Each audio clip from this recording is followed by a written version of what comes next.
Hello, and welcome to Through the Monocle. Today we will be discussing our opinions on 2011's Hugo.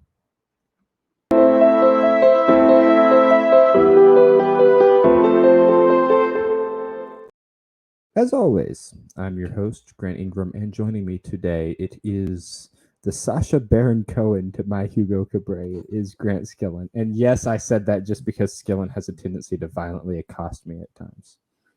How are you doing? You can't say that. I just did. And Grant, for the record, just for the record. You're a narcissist? You're a What is that mysterious ticking noise? Hate you. All right. So we just set through Hugo, which is a wonderful little film. And I should mention beforehand, it is the only film not in our giveaway collection that we are going to be talking about this month. And if you want to win this little giveaway, if you want to enter the giveaway, subscribe to the channel, like the video, and comment the answer to this week's question: should Skillen shave his hair? And if you want bonus entries, you can do that by watching the other episode. We have a different question. There's a whole thing about that. But to be honest, I don't know that we have an entry yet. So you have a pretty darn good chance of winning.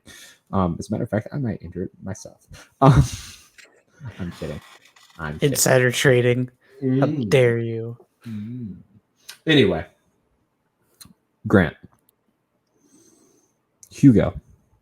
What do you think? It's movie good. This is the first time you've said this is the first time you've not said I get why people like it, but it's not for me. Since we started watching Scorsese, so what about this one is?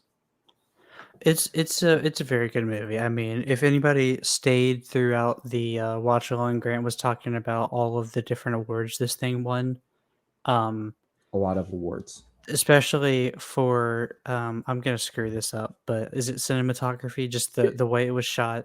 Yes, it definitely won cinematography. Yeah, the audio, like the music. The music. So here I'm pulling up the IMDb just really, Oscars. My brain. It got nominated for a ton of Oscars. And it won 2. It did not win one, however, for Ben Kingsley's, as seen here's performance as Georges Méliès. So it was nominated for Best Picture. It was nominated for Best Director. It was nominated for Best Writing, Best Adapted Screenplay, I should say. It won Best Achievement in Cinematography. It was nominated for Best Film Editing. It was nominated for Best Costume Design. It was nominated for Best Music Written for Motion Pictures. It did not win the Oscar. It won the Oscar for Best Sound Mixing. It won the Oscar for Best Sound Editing. It won the Oscar for Best Achievement in Visual Effects. And it won the Oscar for Best Achievement in Art Direction. I would argue that score should have won just for its Frenchness, but that's just me. I mean, it just sounds French. When I think of a baguette, that's the music I hear.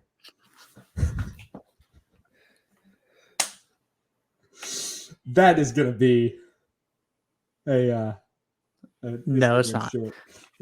But it's I mean, just like the Oscar shows, even just the ones it was nominated for, it's a very well shot movie. Mm-hmm. The music is great. The art is great. The costumes are great. The visuals, like the way he uses colors and manipulates them, that's great too. I mean, overall, it's a beautiful movie. The story is good. I feel like I didn't get as invested until the second half of the movie, personally, but it's still a very good movie. To be fair, I think part of that might have been we were kind of joking over the emotionally impacted. That is true. That is true. I remember, by the second half, I was in tears for a brief minute. Like, you saw that. This movie punches you in the gut, and then it punches you again, and it punches you again, and then all of a sudden there's some Sacha Baron Cohen Borat beating up an orphan. Yeah, flipping around with his screwed up leg. Yeah, but it's such a beautiful movie about like the early days of cinema, and that was unexpected. I remember seeing it the first time and not expecting that at all. Of course, I was 8, but still. Yeah, no, it is very interesting. Like you're saying, it's almost not something that you expect, and that it's actually, I don't know how historically accurate it is. I mean, obviously, it can't be fully, but it is still very I interesting. don't think it's a true story. I know Georges Méliès was like a real person. I know the films that were attributed to him were his actual films, and I know that that most of his story was accurate. Hugo was not a person. Yeah, that's kind of what I was thinking. I'm not sure that Hugo in the book even had anything to do with that early part of film. I'm not sure. I can't remember, to be honest with you. But to me, going into it, that early bit with the automaton, I hope this is a message from my father because, yada, yada. And then it being a message from her grandfather. Like that to me is just beautiful. I love the line, and I'm gonna butcher it, so I'm gonna try to find the actual quote on IMDb, because it's one of my favorite quotes. It's a quote that has stuck with me for years, just in spirit. Obviously, I don't remember it exactly. Okay, there's maybe that's why a broken machine always makes me a little sad because it isn't able to do what it was meant to do. Maybe it's the same with people. If you lose your purpose, it's like you're broken. But the quote that stays with me. This is my best British Asa Butterfield. I'd imagine the whole world was one big machine.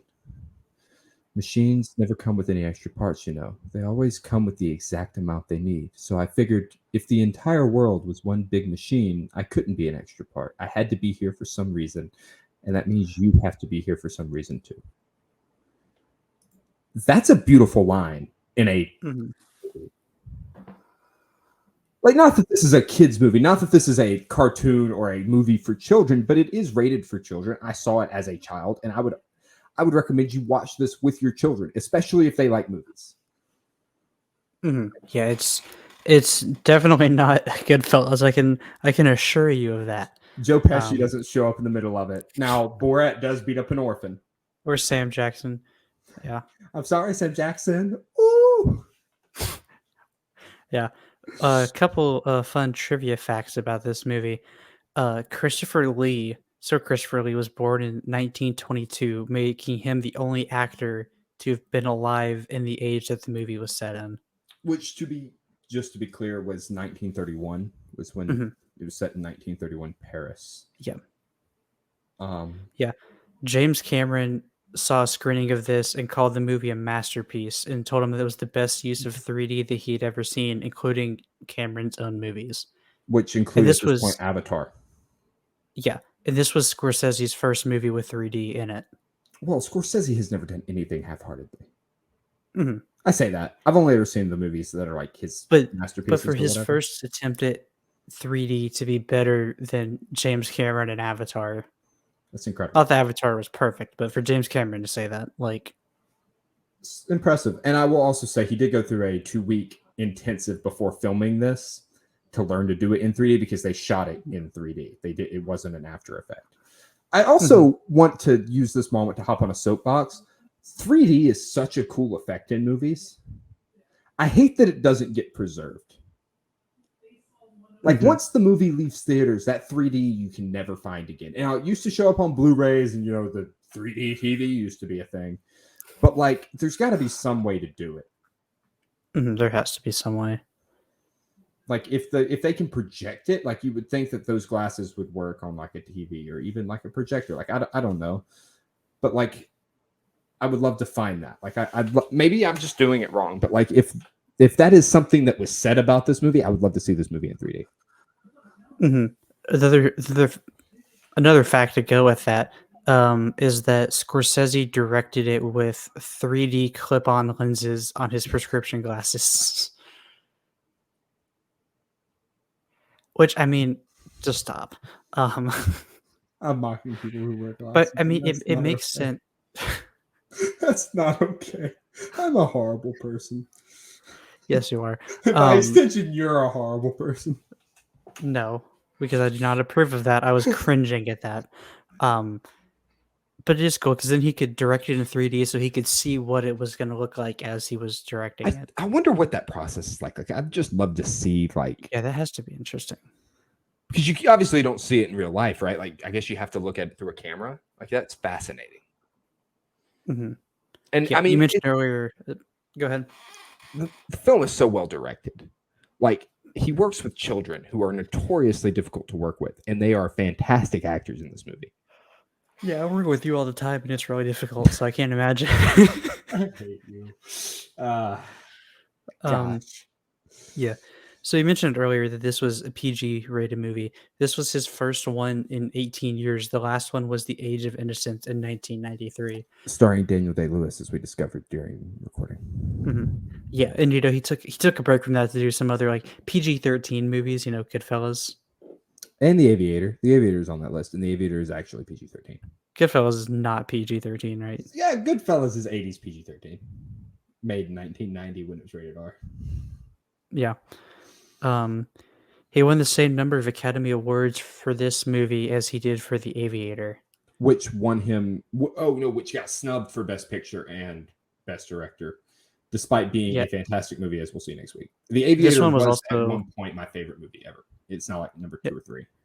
This one also was nominated but lost for Best Picture and Best Director. Yeah, well, and it should have been, because, duh. It's a beautiful movie. Like, it is just all around, like Grant said earlier, the cinematography, the music, all of that, amazing. But the story, also fantastic. Like, it is incredibly well written, incredibly well acted. Like, everything about this movie screams Best Picture, except for the fact that I'm trying to remember who won Best Picture in 2012. Somebody like deserved it. Let's see. I'm gonna look it up because I know for a fact somebody deserved it.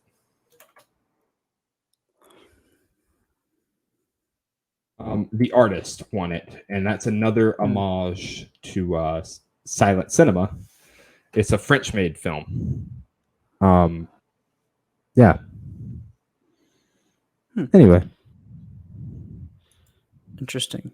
Grant mentioned it during the episode and then as the movie ended, but if you do not include the credits, the movie is exactly 2 hours long, which is random, but cool. Because then you can go, how long did it take? Oh, 2 hours. I say 2 hours. It was 2 hours and 5 seconds, but I'm assuming they're not counting like the opening crawl or whatever. Yeah. The budget of this movie, they say, was $150 to $170 million. I can't believe that. I don't know where they figured that out. That seems ridiculously high. Was Hugo? It was originally budgeted $100 million. That's so weird. It barely made. If it really was 150 to 170, it didn't make its money back. Really? It only made 185 million. But then made another 35 million in home video revenue, which is probably mostly due to my family because we own like 3 copies of it. It's the final film to feature the 2002 to 2011 Paramount Pictures logo, as they adopted a new opening logo for the next month. Interesting. That is very interesting. Oh, it's a good movie. Like, it's a really, really good movie. Yeah. Ben Kingsley based his characterization of George on Martin Scorsese.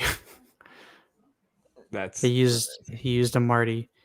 This was regarded as one of 2011's most notable flops, despite the fact that everyone who saw it seemed to love it. And it was nominated for Best Picture. Yeah. It's so strange. I don't know why this movie flopped. Critics loved it. The audience didn't necessarily love it, but the audience liked it. I don't know why audiences didn't love it. Roger Ebert loved it, which, I mean, duh. But, like, why didn't audiences like the movie? I mean, cinema score for this was a B+ on an A+ to F scale, which is not great. Which is a good movie, though. Like, it's a solid movie, but it's not fantastic. I'm trying to figure out like what the general audience consensus on this film was, because like there's got to be something. People say it's overlooked. It says it takes forever to get off the ground. I'm just going to read from Stephen S. Rotten Tomatoes. He gave it a 3-star. This film takes forever to get off the ground. The first half hour is so incredibly boring. I don't even care about Hugo for most of it. I would rather have seen a movie that focused on Georges Méliès instead. He misspelled Méliès. He's a far more interesting subject. My main problem with the film, though, is that it doesn't know what it wants to be. I'm not sure if it's supposed to be magical or gritty, depressing or uplifting, or just a snapshot of life in Paris post World War One. And look at all of the characters of the train station in their daily lives.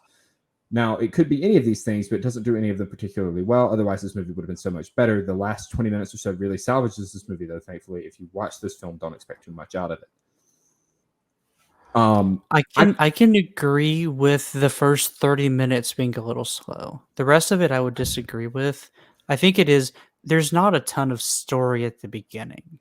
I disagree. I think the problem with the first 30 minutes is some people didn't like that the story wasn't about what the story ended up being about. Because in the middle of the movie, it shifts, right? It goes from being about Hugo trying to fix this robot to this robot tying Hugo forever to this film grate. So I can understand that, but to say I don't care about Hugo is to just go, look, man, you don't care about orphans? What are you, Sacha Baron Cohen's character? Like, I get it, yeah, but you're also wrong. Like, that's just kind of how it is. It is a good snapshot of post-World War II. It is both depressing and uplifting, just like life is. Sorry, I'm ranting against a random Rotten Tomatoes review. Okay. There is a funny factual error with this movie. It says everyone is fictional, right? But George Méliès was a real person. Well, that's just a legal disclaimer. It's still funny, though. Yeah, it is. All persons in this film are fictional. Except for the one it's about. I said fictional. I'm stupid. I would be interested to know if Goodfellas had the same disclaimer. Because I think all of them kind of have to keep from being sued. Sorry, repeat what she said. I would be interested to know if Goodfellas had the same disclaimer. That is a good question. I don't know how based on true stories work. But I think we both agree this is a really good movie. Oh, yeah, for sure. It is. I would argue it's kind of between the audience and the critic score is what I would give it. See, I think the critics were right on, personally. Yeah, I mean, like I'm saying, like in 85 or so. Like I'm not that far off of it. Yeah, no, you're not. I think that the audience score is really low, and I couldn't quite tell you why. Like none of it really. Like even if you think the movie could have been other things, like it isn't, and on its own, it's very good. Yeah, I don't know. I almost wonder if maybe part of it has to do with the fact that it's just different than what Scorsese's normally done, and so people are like, I don't know if I like this different style.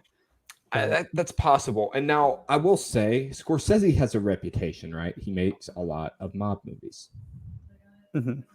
but he doesn't really make a lot of mob movies. Just a couple good ones. No, he has made like 3 or 4 really great ones. Gangs of New York, Raging Bull, which is a fantastic movie we'll watch at some point. Goodfellas, I guess Mean Streets is sort of a mob movie. Or I guess Mean Streets is just a mob movie. Never mind. And then Casino are the ones I can think of. But if we look at Scorsese's like stuff leading up to Hugo, he also made The Irishman, which is a fantastic mob movie. He makes a lot of really good mob movies. But leading up to Hugo, he had made good Lord, I've scrolled past it. Okay. He had produced, I gotta find just as a director. Okay. Wait, I think I just axed his. There we go. All right. So he directed a George Harrison documentary. He did The Departed, which is a mob movie. Did The Aviator, which is not a mob movie at all. And we'll watch that next week. He did, let's see. I'm trying to find like some bigger things that he did. Cape Fear, which is fantastic. I believe somewhere in here is that's a little later. There's another movie he did, Shutter Island. He did beforehand, not mob movie. He did The Last Temptation of Christ, starring Willem Dafoe as Jesus. He did The King of Comedy, which is a fantastic movie. He did The Color of Money in '86 with Paul Newman and Tom Cruise, and that's fantastic. He did Taxi Driver. Like, he did a lot of mob movies. But he didn't do all mob movies.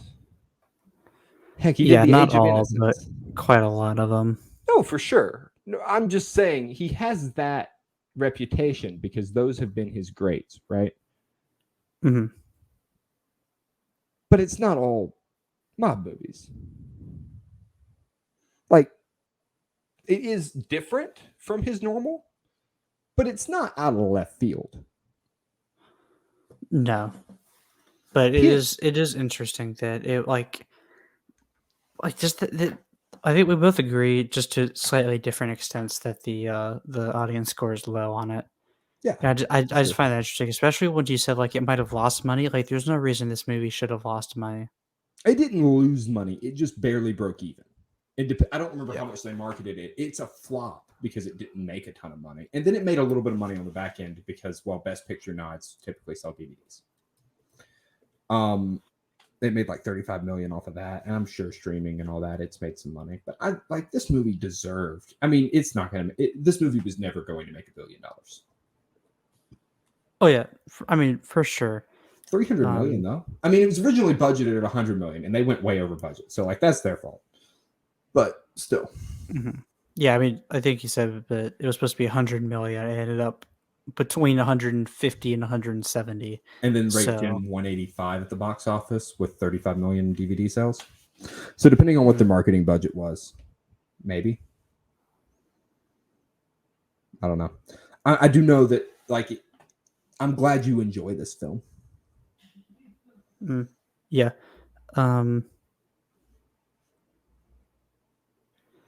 People thought Johnny Depp was the guy playing Django Reinhardt. He was not. Which he was a producer. Johnny Depp was a producer on the film and was offered a cameo part, but declined it. Interesting. Like, it's just a good movie. I'm looking forward to seeing Killers of the Flower Moon tomorrow. I'm disappointed that my date got canceled, but I'm looking forward to seeing Killers of the Flower Moon tomorrow.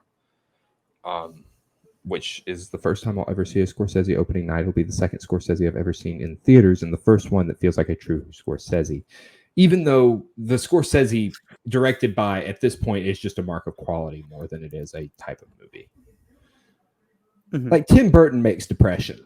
Scorsese just makes fantastic movies. Yeah. And that's, I think, where we kind of both are 3 weeks into our month about it. Yeah, and like I've said in the past 2 episodes, like the last 2 movies, Goodfellas and The Departed, just not my type of movie. However, I can recognize how good of movies they are. Yeah, it's just not for me. And this is definitely more for me. I wouldn't say it's like entirely for me, but like it's still a very good movie. You can see how like well shot it is. We were talking about at one point, they kind of like made the colors look black and white, even though she was wearing like a red and white shirt. They made the red look black. It was really interesting. The color grading is beautiful. Yeah. And it changes based on the mood in the movie. Yeah. It's very well shot, very well acted. Don't know how it didn't make more money, but it also is, I guess, wasn't necessarily designed to make a ton of money. No, almost. It definitely wasn't. Like, it should have, had they stuck with their budget, it would have made money, but it was never intended to make money. I don't think many of Scorsese's movies have ever really been intended to make money, if that makes sense. They're just really good movies. And so good movies have a tendency to make money. For example, Oppenheimer should have never made money, and it might have even broken $1 billion. I can't remember. But like, good movies tend to make money, but sometimes they don't. And you just go, Sometimes you just...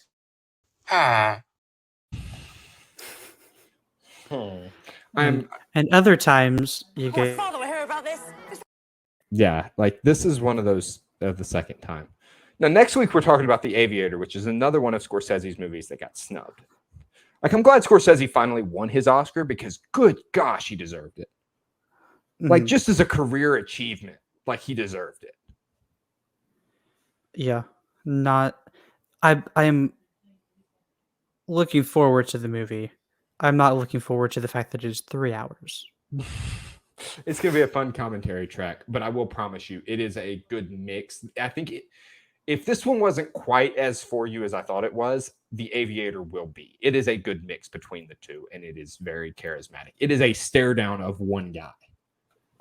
and it is fantastic. Like just royally fantastic. It also has John C. Reilly in it. Like I said, it's like probably number 2 or 3 on my top movies of all time list, which is something we should do for this show, by the way. Mine would be chalked. I'd get roasted. Yeah, because James don't be on it. No, my number 1 movie is a movie nobody's ever seen. I'm convinced it's called Before Sunrise, and if you've seen it, I'll give you a free entry into the giveaway. Just comment and say I've seen Before Sunrise. It'll be one. Grant, there's a whole trilogy of those movies. We're gonna do them around Valentine's Day. They're romance movies. Heck, if I have a girlfriend at that time, we might get her to guest. Oh no, they're beautiful. Who knows? Who knows? I certainly don't. Anyway, if you've enjoyed this, which first off, I don't know how, please help us keep the lights on and sit through these. Help me keep buying my little apple pies so I can eat food. You can do that at patreon.com/theculturednerd, and that helps pay for things like the giveaway, which, to remind you, the question is, should Grant shave his hair? Skillen, of course. And just like and subscribe, and yeah. Anyway, as always, I've been your host, Grant Ingram. And I have been your co-host, Grant Skillen. Thank you to our Patreon supporters. Thank you to Jose for the logo and Taylor for the intro. And thank you, the viewer, for joining us. And if you enjoyed this, leave a like and subscribe. And heck, then you're 2/3 of the way to entering the giveaway. You might as well just go ahead and tell us, should Grant shave his hair?